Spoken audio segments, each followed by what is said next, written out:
తెలంగాణలో ప్రచండ భానుడు ఉగ్రరూపం దాల్చాడు. దీంతో ఎండలు విపరీతంగా మండుతున్నాయి. పరిస్థితి నిప్పుల కొలిమిలా మారింది.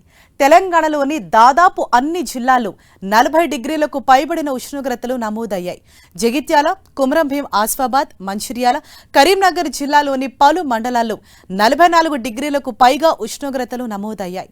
జగిత్యాల జిల్లా ఎండపల్లి మండలం గుల్లకోటలో రాష్ట్రంలోనే అత్యధికంగా 44.5 డిగ్రీల ఉష్ణోగ్రత నమోదైంది.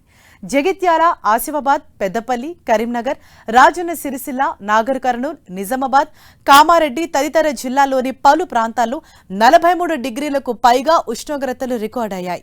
ఇక హైదరాబాద్లోని గండిపేట ప్రాంతంలో 43 డిగ్రీల గరిష్ట ఉష్ణోగ్రత నమోదైంది. ఇవాళ రేపు కూడా ఉత్తర, దక్షిణ తెలంగాణలో ఎండల తీవ్రత అధికంగా ఉండే అవకాశం ఉన్నట్లు హైదరాబాద్ వాతావరణ కేంద్రం తెలిపింది. ఆయా జిల్లాలకు ఆరెంజ్ అలర్ట్ జారీ చేసింది.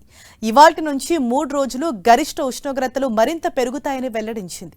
మరోవైపు ఈ నెల 19 నుంచి 23 వరకు 5 రోజుల పాటు వర్షాలు కురిసే అవకాశం ఉందని వాతావరణ శాఖ వెల్లడించింది.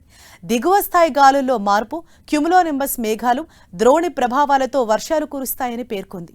ఉత్తర తెలంగాణ జిల్లాలో ఉరుములు, మెరుపులు, ఈదురుగాలులతో కూడిన వర్షాలు కురిసే అవకాశం ఉన్నట్లు తెలిపింది.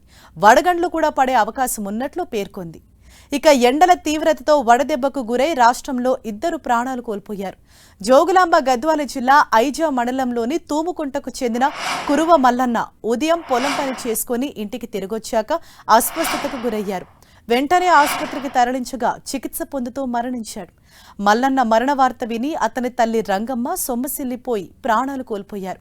ఇక నారాయణపేట జిల్లా నర్వా మండలంలోని ఉందెకోడుకు చెందిన సర్దార్ అనే వంట మాస్టర్ వడదెబ్బకు గురై ఆసుపత్రిలో చికిత్స పొందుతూ మరణించాడు. ఎండల తీవ్రతకు సర్దార్ అస్వస్థతకు గురికాగా కుటుంబ సభ్యులు మహబూబ్ నగర్ ప్రభుత్వ ఆసుపత్రిలో చేర్పించారు. మెరుగైన చికిత్స కోసం హైదరాబాద్లోని గాంధీ ఆసుపత్రికి తరలించగా అక్కడ చికిత్స పొందుతూ మరణించాడు.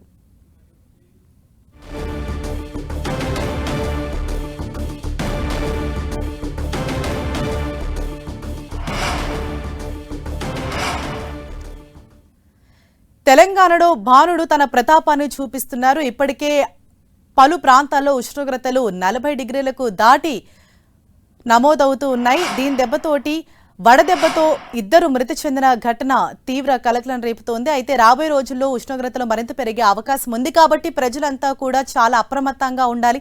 అత్యవసరమైతే తప్ప బయటకు రావద్దని సూచిస్తున్నారు. మరోవైపు బయటకు వచ్చేటప్పుడు కూడా తగిన ప్రికాషన్స్ తీసుకోవాలని సూచిస్తున్నారు. అలాగే బాడీ డీహైడ్రేట్ అవ్వకుండా ఉండేందుకు ఎప్పటికప్పుడు తగిన జాగ్రత్తలు తీసుకోవాలని అంటున్నారు. అంటే ఎక్కువగా లిక్విడ్స్ తీసుకోవటం ద్వారా కూడా బాడీ డీహైడ్రేట్ అవ్వకుండా చూసుకోవాలంటున్నారు. ఎందుకంటే ఈ వడదెబ్బకు అనేక మంది ప్రాణాలు కోల్పోయిన ఘటనలు గతంలో కూడా మనం అనేకం చూసాం. అలాగే ఈసారి కూడా తెలంగాణలో 2 వడదెబ్బకు గురై ప్రాణాలు కోల్పోయిన ఘటన వెలుగు చూసింది. అయితే రాబోయే రోజుల్లో మాత్రం ఉష్ణోగ్రతలు మరింత పెరిగే అవకాశం ఉంది. 45 డిగ్రీలకు కూడా చేరుకోవచ్చు. కాబట్టి ప్రజలంతా చాలా అప్రమత్తంగా ఉండాలని చెప్పి సూచిస్తున్నారు. అలాగే రాబోయే 5 రోజులు అంటే 19 నుంచి 23 ఆ మధ్యలో వర్షాలు పడే అవకాశం ఉందని కూడా వాతావరణ శాఖ అధికారులు చెబుతున్నారు.